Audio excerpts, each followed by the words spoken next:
Buenos días, continuando con la temática de progresiones geométricas, vamos a observar lo siguiente acá, ¿no? El término general se calcula de esta forma: AN igual a 1 por R a la N menos 1. ¿Quién AN? Va a depender.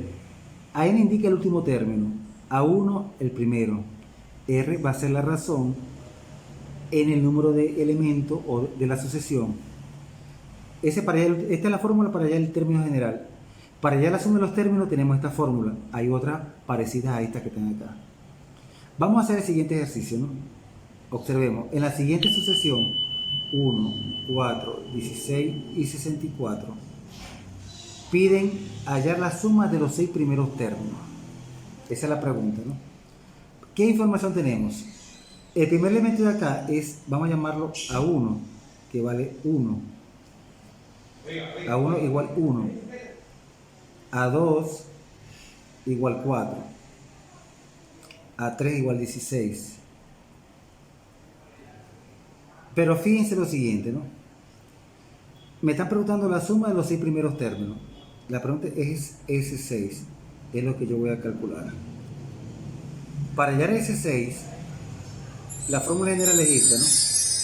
Sn igual a n por razón menos A1 sobre la razón menos 1. ¿Qué sigue? Bueno, vamos a sustituir. ¿Quién es AN? Porque piden los 6 primeros términos. AN va a ser A6. Y A6, si aplico la fórmula general, sería A1.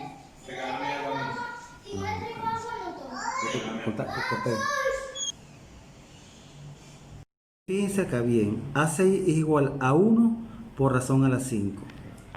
A1 es el primer término, R es la razón.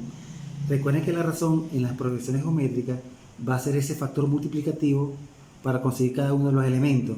Por ejemplo, si al 1 lo multiplico por 4, me da 4. 4 por 4, 16. En nuestro caso particular, aquí la razón va a valer 4. Pero puede ser 2, puede ser 3. Es más, puede ser una fracción. Entonces, fíjense, me piden hallar la suma de los primeros 6 términos, ¿no? Tengo esta fórmula: Sn es igual a n por la razón menos A1 sobre la razón menos 1. Porque es el cálculo de los 6 primeros términos.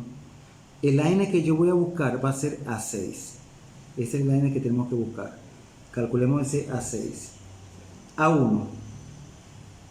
El A1 es 1. La razón es, como hemos dicho, va de 4 en 4.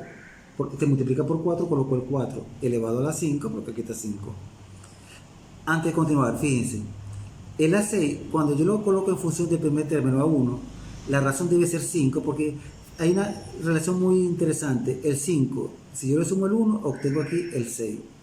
Si, por ejemplo, yo tuviera aquí el 2, la razón sería aquí el 4. 2 más 4 me daría 6. Pero en este caso lo estamos haciendo en función de A1. Entonces sigamos. A1 vale 1. La razón vale 4 elevado a la 5. Coloco aquí el 1 normal. 4 a la 5 da 1024. ¿Por qué? Porque si yo multiplico 5 veces 4, 4 por 4 por 4 me va a dar 1024. 1 por 1024, 1024. Ya tenemos aquí el A6. ¿De qué me sirve todo esto? Fíjense. Sn, pero aquí va a ser S6. ¿Quién es AN? Va a ser para mí A6, porque me está preguntando la suma de los primeros 6. Por la razón, vamos a dejarlo igual, por el primer término sobre R menos 1. Hemos modificado simplemente mi AN, que en este caso va a ser A6. ¿Qué nos queda? Sustituir. El A6 vale 1024, coloco 1024. Por la razón que hemos dicho que es 4, menos A1 que es 1. Sobre la razón que es 4 menos 1. 1024 por 4, 4096. Menos 1. 4 le quito 1 abajo, te da 3. 4096 le resto 1, 4095. Dividido entre 3. Si eso lo divido entre 3, me va a dar 1365. Esto quiere decir que la suma de los primeros 6 términos de esa sucesión de 1, 4, 16, 64, los primeros 6, porque hay que contar 2 más, es exactamente 1365. podemos trabajar con más ejercicios parecidos para que entendamos completamente esta parte de la temática de las progresiones geométricas.